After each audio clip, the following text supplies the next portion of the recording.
Well so good morning, good afternoon and good evening to all of you. कैसे दोस्तों आप सभी लोग? आई होप आप बहुत अच्छे होंगे और मैं भी बहुत अच्छा हूँ। दोस्तों 15 अगस्त को हमारे प्राइम मिनिस्टर मोदी जी ने अनाउंस किया था कि जीएसटी में हम रिफॉर्म लाने वाले हैं और जीएसटी 2.0 आने वाला है। तो चलिए ओके, यहाँ पे 3 सितंबर को जीएसटी काउंसिल मीटिंग हुई और सारे जो रिफॉर्म जीएसटी में लाने वाले थे उसके प्रपोजल्स इन्होंने इस मीटिंग में रखे हैं। तो यस, आप कि बिल्कुल यहाँ पे क्यूरियोसिटी हो गई कि क्या रिफॉर्म आया सर, क्या जीएसटी में चेंज आने वाला है, क्या जीएसटी पूरा बदलने वाला है। तो ये जीएसटी 2.0 क्या रहने वाला है, कंटिन्यूअस स्टूडेंट्स के क्वेश्चंस आ रहे हैं। तो मैं आपको थोड़ा यहाँ पे गाइड करना चाहता हूँ कि जीएसटी रिफॉर्म 2.0 में क्या हुआ।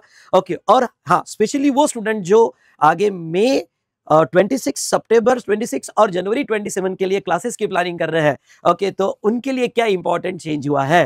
ओके, तो चलिए ये वीडियो आप एंड तक जरूर देखिएगा। हाँ, पर एक बात कह दूं कि जो जनवरी 26 में अपीयर होने वाले हैं उनके लिए ये कोई भी चेंजेस अप्लीकेबल नहीं है। ओके, क्योंकि उनकी कट ऑफ डेट ऑलरेडी 30 जून निकल चुकी है। ओके, तो ये चेंजेस जो भी हो गए वो मई 26, सितंबर 26 और जनवरी 27 के हिसाब से रहेंगे।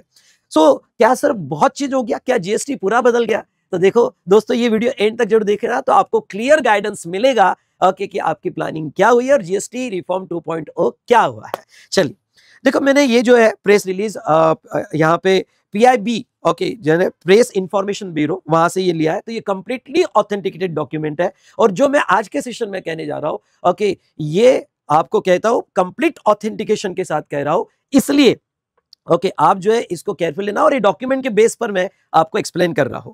चलिए तो सबसे पहले बता दूं 56 जीएसटी काउंसिल मीटिंग हुई 3 सितंबर को, जिसमें ये स्टार्टिंग में उन्होंने कहा कि भाई मोदी जी ने 15 सितंबर को कहा था कि भाई हम रिफॉर्म लाने वाले हैं। तो मोदी जी की इस बात को ध्यान में रखते हुए जो है हम यहाँ पे रिफॉर्म प्रपोज कर रहे हैं।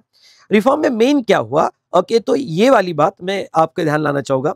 Rationalisation of current 4 tier tax rate structure into citizen friendly simple tax okay, यानी 2 rate structure with standard rate 18% और यहाँ पे 5%। ओके 18% 5% और डीमेरिट गुड्स होगा तो 40%। मतलब पहले अगर आपको पता होगा तो 5, 12 ओके 18 एंड 28 ऐसे 4 स्लैब रेट थे और कुछ नील वगैरह वो तो आपको पता था। तो इन्होंने क्या कर दिया, अब जो है ओके पूरा फोकस रखा अपना 2 ही स्लैब रेट पे और वो 2 स्लैब रेट है 5% और 18%। और वो तो नील वाला एग्जम्पशन वाला तो कंटिन्यू है ओके, पर जो स्लैब रेट 5% 18% और डीमेरिट गुड्स के लिए 40%, यानी ब्रॉड सेंस में देखा जाए ओके, तो यहाँ आप 3 रेट लेके आ गए हैं ओके 5, 18 एंड 28। तो मोटा मोटी यही लग रहा है कि अभी ये रेट में ही सारे गुड्स क्लासिफाई हो गए। एनालिसिस चल रहा है बेटा, मेरा भी एनालिसिस चल रहा है, पर ये पैराग्राफ से ये लग रहा है कि अब स्लैब रेट 5, 18 और 40% रहेगा और एग्जम्प्ट या नील रेट रहेगा। चलिए ओके, तो यहां पे इन्होंने क्या किया, मोस्ट ऑफ द गुड्स जो यहां पे 12% का था उसको 5% में शिफ्ट कर दिया, ये 18 में शिफ्ट कर दिया। मोस्ट ऑफ द 5% की गुड्स एग्जम्पशन में शिफ्ट कर दिए और डीमेरिट गुड्स जो है वो 40% में लेके आ गए। ओके, तो अब आपका एक सवाल होगा कि सर ये जो रेट के चेंजेस हुए हैं ओके, क्या ये रेट के चेंजेस हमारे एग्जाम में एकेडमिक पर्पस के लिए, आप सीए हो, सीएमए हो, सीएस हो, कोई भी ओके एकेडमिक पर्पस के एग्जाम दे रहे हो, तो ये रेट के चेंजेस हमें जीएसटी में कितने रिलेवेंट है? ओके, तो बस बेटा मैं आपको ये कहना चाहूंगा कि हमें इनकम टैक्स जैसा नहीं है, जीएसटी में रेट प्रॉब्लम में दिए जाते हैं, आपको रेट लर्न करने की जरूरत नहीं है। तो अगर हम एकेडमिक परसेप्शन से देखा जाए तो रेट चेंज होना ओके आपको कोई भी अफेक्ट नहीं करेगा, क्योंकि आपको प्रॉब्लम में रेट्स दिए जाते हैं और उसके बेस पर आपको कैलकुलेट करना पड़ता है, आपको लर्न करने की जरूरत नहीं है। तो ये जो मेजर चेंज हुआ रेट्स का ओके, इसका इंपैक्ट हमारे एकेडमिक पर्पस के लिए कोई रिलेवेंट नहीं है। हाँ, पर प्रैक्टिकल लाइफ में ओके ये रेट जो है कौन से गुड्स को क्या है, किसकी प्राइस कम हुई, किसकी प्राइस ज्यादा हुई, ओके टीवी भाई रेट कम हो गया, सस्ता हो गया, ओके फ्रिज सस्ता हो गया, तो लग्जरी कार महंगी होगी 40% में चले गया, तो प्रैक्टिकल लाइफ में ओके ये जरूरी इंपॉर्टेंट है। पर एज अ स्टूडेंट जो है मैं आपको ये बता दूं ओके कि रेट के चेंजेस आपके लिए कोई भी रिलेवेंट नहीं है जो मेजर रिफॉर्म हुआ है। ओके, जस्ट मैं आपका ध्यान कुछ पॉइंट्स पे लाना चाहूंगा, जैसे ये ओके बहुत सी जो एग्रीकल्चर गुड्स और सर्विसेज है, इंश्योरेंस सर्विसेज है, अफोर्डेबल सर्विसेज है, बहुत से सर्विस को एग्जम्पशन आया है। ओके, तो एग्जम्पशंस जो है यहाँ पे, अब देखो हमने एग्जम्पशन चैप्टर पढ़ा था ओके, एग्जम्पशन चैप्टर पढ़ा था तो यहाँ पे एग्जम्पशन थोड़े बढ़ जाएंगे ओके, थोड़े बढ़ जाएंगे। इंश्योरेंस सेक्टर वगैरह जो पहले टैक्सेबल था उसमें एग्जम्पशन बढ़ जाएंगे, तो थोड़ा बहुत चेंज आप जो है वो एग्जम्पशन चैप्टर में एडिशनल एग्जम्पशन का देखोगे। जो एग्जिस्टिंग एग्जम्पशंस है उसमें कुछ नहीं, जो आपने पढ़े हैं उसमें कुछ चेंज नहीं होगा, लेकिन कुछ एडिशनल एग्जम्पशंस आ सकते हैं जो गवर्नमेंट नोटिफाई करेगी। उसके बाद में यहाँ पे जो हमने देखा नेक्स्ट, ये उन्होंने पूरी लिस्ट दी है कि भाई कौन से 18% के जो है 12% के 5% हो गए। तो ये इसका एनालिसिस और इसका वीडियो मेरा अलग आएगा, और जो मेन गुड्स है मैं बताऊंगा क्या सस्ता हुआ और क्या महंगा हुआ। ओके, तो थोड़ा अभी हम ओवरऑल ओके जो रिफॉर्म हुआ है उसको देख लेते हैं, और हमारे एकेडमिक में क्या इंपैक्ट हुआ वो देख लेते हैं। तो चलिए, ये सारे रेट के चेंजेस यहाँ पे दिए हैं। दूसरा मैं आपका ध्यान लाना चाहूंगा, एक जो छोटा सा चेंज हुआ है, ओके, स्पेसिफाइड प्रीमाइसेस। अगर आप ईसीओ ये कॉन्सेप्ट पढ़ते हो, तो ईसीओ में रेस्टोरेंट सर्विस अगर ईसीओ के थ्रू दिया तो रेस्टोरेंट पे 9(5) में टैक्स आ जाता है। उसमें स्पेसिफाइड प्रीमाइसेस वाला जो क्लॉज है उसमें इन्होंने थोड़ा चेंज किया, एक लाइन का चेंज किया है। ओके, तो वो जो चेंज हुआ है मैं थोड़ा उसकी मेन टेक्स्ट आने के बाद उसको एनालाइज करूंगा। ओके, तो अब सेल्फ डिक्लेरेशन जो स्टैंड अलोन प्रीमाइसेस है वो स्पेसिफाइड प्रीमाइसेस डिक्लेयर नहीं कर सकती। ओके, इसका उन्होंने डिस्कशन दिया है, बट इसका जब बेयर टेक्स्ट आएगा तो उसके बेस पर मैं आपको ये अमेंडमेंट्स का एनालिसिस बताऊंगा, पर एक लाइन का थोड़ा सा चेंज किया है। अब ये जो रेट के चेंजेस है, ओके, ये 22 सितंबर से लागू होगी। उन्होंने कहा कुछ गुड्स के रेट के चेंजेस जब गवर्नमेंट नोटिफाई करेगी तब से लागू होगा। ओके, तो चलिए, ये रेट के चेंजेस हमने देखा।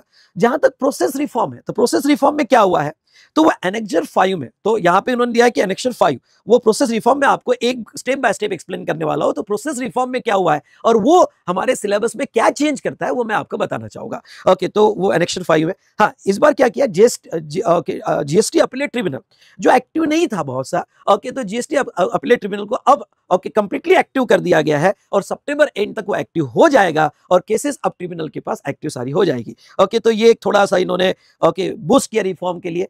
तो इसका सर इसमें हमारे सिलेबस में या हमारे चैप्टर में क्या फर्क पड़ा, तो मैं आपको ये बताना चाहूंगा कि ट्रिब्यूनल का सेटअप हम ऑलरेडी पढ़ चुके हैं, जो हमने रेगुलर क्लास लिए थे। तो ट्रिब्यूनल का सेटअप जो है हम ऑलरेडी पढ़ चुके हैं, सिर्फ उसको एक्टिव किया है। तो वो ये भी कोई मेजर चेंज नहीं है, कुछ भी नहीं है, सिर्फ उसकी ओके कंप्लीटली एक्टिव किया गया है, उसकी डेट दी है, बाकी स्ट्रक्चर में कोई चेंज नहीं है। ओके, चलिए, फिर ये जीएसटी के रेंज के ओके जो टेबल है उन्होंने टेबल यहाँ दी है। ओके, चलो बेटा, अब थोड़ा मैं डायरेक्टली ये रेट्स आपको नहीं पढ़ने हैं, मैं डायरेक्टली एनेक्सर 5 पे आऊंगा। ओके, तो मैं सबसे नीचे आता हूँ। भाई इतनी बड़ी लिस्ट है, कहाँ से आपसे लर्न होगी। ओके, रेट कहाँ से आपको पूछे जाएंगे, बिल्कुल भी नहीं पूछे जाएंगे, वो प्रॉब्लम में दे दिया जाता है, आपने जीएसटी के क्वेश्चन सॉल्व किए हैं। ओके, चलो, तो अब मैं आता हूँ यहाँ पे नीचे, अगर हम बात करें, ओ भाई साहब इतनी बड़ी लिस्ट। ओके रेट्स की सारे रेट्स शिफ्ट कर दिए, मेजर अब रेट 5%, 12% और डीमेरिट गुड्स पे 40% रखे। ओके, चलो, अब मैं यहाँ पे लाना चाहूंगा कि देखो, एक रेट चेंज में लेना चाहूंगा, वो है एक्शनेबल क्लेम। एक्शनेबल क्लेम में ओके पहले 28% था, अब उन्होंने 40% विद आईटीसी कर दिया है, 40% विद आईटीसी। ओके, तो ये रेट चेंज कर दिया है। तो इससे हमारा ओके कुछ सेक्शन या कुछ रूल्स में कुछ चेंज हुआ क्या जो हमने पढ़े हुए हैं, तो मैं आपको बताता हूँ। हाँ, इसमें एक छोटा सा चेंज हो सकता है। आपको याद है लॉटरी वाला, लॉटरी का वैल्यूएशन ओके रूल 31 में दिया था, लॉटरी का वैल्यूएशन रूल 31 में दिया था। तो वहां पे जो है ओके अब कैलकुलेशन 40% से होगा। ओके, तो अब मतलब क्या, तो प्रोबेबली वो जो अब नोटिफाई करेंगे वो अमेंडमेंट आएगी, तो वो ऐसा है कि लॉटरी के केस में हमने क्या देखा था, ओके इन जो भी फेस वैल्यू है या नोटिफाइड वैल्यू है ओके इनटू 100 डिवाइडेड बाय 128 देखा था, अब ये 128 की जगह 140 हो जाएगा। ओके, यानी कॉन्सेप्ट में कोई चेंज नहीं, कैलकुलेशन में रेट बदल जाएंगे। ओके, और जो तुमने क्वेश्चन सॉल्व किए 28% से ओके वो अब 40% से कैलकुलेशन होगा, बस उतना सा छोटा सा चेंज है। ओके, उसके बाद में ओके प्रोसीजर चेंज में क्या आने वाला है, क्या अमेंडमेंट्स आने वाली है वो समझ लो। ओके, प्रोसीजर चेंज में ओके रिफंड चैप्टर में अब प्रोविजनल रिफंड, ओके पहले क्या होता था, प्रोविजनल रिफंड लिमिटेड केस में मिलते थे, अब उसका स्कोप बढ़ाएगा, तो 2-3 लाइन उसमें चेंज हो जाएगी प्रोविजनल रिफंड। ओके, तो रिस्क बेस्ड प्रोविजनल रिफंड से रिलेटेड 2-3 लाइन चेंज हो जाएगी। उसके बाद में जहां तक देखा जाए ओके लो वैल्यू एक्सपोर्ट पर भी वो रिफंड अलाउ करेंगे, तो ये और कुछ एक अमेंडमेंट आएगी। उसके बाद में हाँ, जीएसटी रजिस्ट्रेशन में वो एक पैरा इंट्रोड्यूस करेंगे। ओके, और वो पैरा बस ये रहेगा कि अभी क्या था, 7 डेज में आपको मिनिमम लग जाते हैं जीएसटी रजिस्ट्रेशन मिलने के लिए, लेकिन अगर आपका लो रिस्क और स्मॉल बिजनेस होगा तो आपको 3 दिन के अंदर, सुनना, 3 दिन के अंदर रजिस्ट्रेशन मिल जाएगा। ओके, अगर आपके output tax liability 2.5 lakh per month से कम होगी तो फटाफट आपको जो है रजिस्ट्रेशन दे दिया जाएगा, आपको ऑटोमेटिक रजिस्ट्रेशन मिल जाएगा, अब ऑफिसर के अप्रूवल पर भी नहीं रहेगा। ओके, बाद में ऑफिसर चेक करते बैठेगा, तो ये एक पैरा हुआ ऐड करेंगे रजिस्ट्रेशन से रिलेटेड। उसके बाद में सिंप्लीफाइड रजिस्ट्रेशन स्कीम, अगर जो ईसीओ के थ्रू गुड्स बेच रहे हैं उनको सिंप्लीफाइड रजिस्ट्रेशन स्कीम आएगी, इसका एक पैरा ऐड हो जाएगा। प्लेस ऑफ सप्लाई में एक छोटा सा चेंज किया है, सेक्शन 13(8) जो इंटरमीडिएरी के लिए है, तो स्पेशली इंटरमीडिएरी को सेक्शन 13(8) से निकाल के डिफॉल्ट रूल यानी 13(2) पे डाल दिया गया है। ओके, तो अगर आपका प्लेस ऑफ सप्लाई ये चैप्टर हुआ होगा तो इंटरमीडिएरी का अब place of supply okay location of supplier के बेस पर नहीं, लोकेशन ऑफ रिसिपिएंट के बेस पर होगा। ओके, तो थोड़ा ये चेंज कर दिया इन्होंने। और सेक्शन 15 में जो आपको पोस्ट सप्लाई डिस्काउंट था, पोस्ट सप्लाई डिस्काउंट मतलब क्या कि भाई सप्लाई हो गया बाद में डिस्काउंट दिया, तो कंडीशंस थी, अग्रीड होना चाहिए, वो अग्रीड होना चाहिए, उसके बाद में लिंक टू द इनवॉइस होना चाहिए और रिसिपिएंट ने आईटीसी रिवर्स करना चाहिए। अब वो जो क्लॉज बी वाला कॉम्प्लिकेटेड प्रोविजन है वो रिमूव करने वाले हैं, इसकी नोटिफाइड डेट आएगी, मैं आपको बताऊंगा, वो रिमूव करने वाले हैं और सिंपल कर दिया। और सिंपल क्या कर दिया कि सिंपल क्रेडिट नोट पे ओके ये क्लॉज बी वाला पार्ट रिमूव करके सिंपल आप जब भी क्रेडिट नोट दोगे ओके वो क्रेडिट नोट पोर्टल से जाएगी और वो क्रेडिट नोट पे रिसिपिएंट का ऑटोमेटिक आईटीसी उतना रिवर्सल हो जाएगा और ओके आपको आउटपुट टैक्स लायबिलिटी में एडजस्टमेंट मिल जाएगी। मतलब ये जो कंडीशंस थी ना, अग्रीड होना चाहिए, रिसिपिएंट ने रिवर्स करना चाहिए, जो कॉम्प्लिकेटेड था वो सब बंद कर दिया। ओके, और सिंपल अब क्रेडिट नोट के बेस पर आपको एडजस्टमेंट अलाउ कर दिया। ओके, वो एग्रीड हो या ना हो और वो क्रेडिट नोट पोर्टल के थ्रू जाएगी और पोर्टल के थ्रू रिसिपिएंट के आईटीसी उतने रिवर्स हो जाएंगे। तो इसके बेस पर बहुत सिंप्लीफाई कर दिया, मतलब डिस्काउंट आज भी है पर सारी कंडीशन हटा दी। ओके, तो ये एक चेंज हुआ है। ओके, पोस्ट सप्लाई डिस्काउंट्स के सर्कुलर आपको दिए जाएंगे, दैट्स ऑल, इतना ही चेंज है।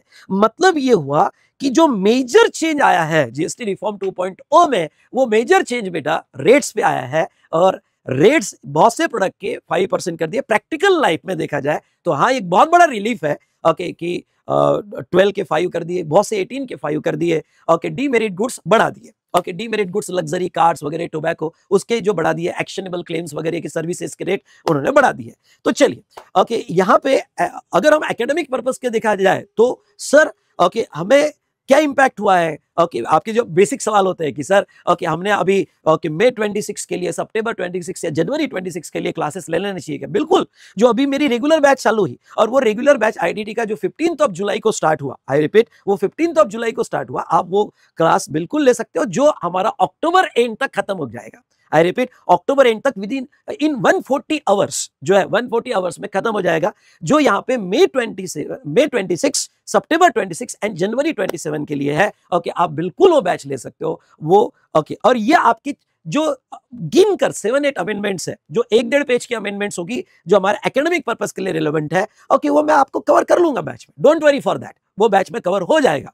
नाउ अब जो स्टूडेंट यहाँ एग्जाम ओरिएंटेड बैच लगाना चाहते हैं जो 22 सितंबर से हमारा स्टार्ट होने वाला है, ओके तो ये एग्जाम ओरिएंटेड बैच 120 आवर्स का जो है उसमें भी ये चेंजेस मैं कवर कर लूंगा। Okay, don't worry for that. Done. तो चलिए ओके, तो ये जो बैच है बेटा ओके रेगुलर बैच 48 सेशंस रहेंगे। 48 सेशंस में यहाँ पे 140 आवर्स में अक्टूबर 25 तक मैं आपका बैच पूरा कंप्लीट कर दूंगा। ओके, और दिवाली की वजह से थोड़ा बहुत अगर पोस्टपोन हुआ तो एक आधा वीक और होगा, पर आपका बैच अच्छे से कवर हो सकता है। ओके, अभी हमारे अराउंड 20 सेशंस हो चुके हैं, आप ये बैच बिल्कुल लगा सकते हो। Don't wait for further reform, जो मेजर रिफॉर्म होना था वो हो गया है। ओके, तो चलिए दोस्तों, ये था रिगार्डिंग टू कि क्या रिफॉर्म हुआ है और आपने अपने बैचेस की प्लानिंग कैसे करनी चाहिए। ओके, बाकी मेरे वीडियोस कंटिन्यूअस आते रहेंगे, रिफॉर्म के बारे में भी बताऊंगा आपको, किसके प्राइजेस कम हुए, किसके प्राइजेस ज्यादा हुए। ओके, और बैच के रिलेटेड भी आपको कंटिन्यूअस अपडेट करते रहूंगा। डन। तो चलिए ओके मिलते हैं ओके ऐसे ही अपडेट्स में नेक्स्ट सेशन में। Thank you so much.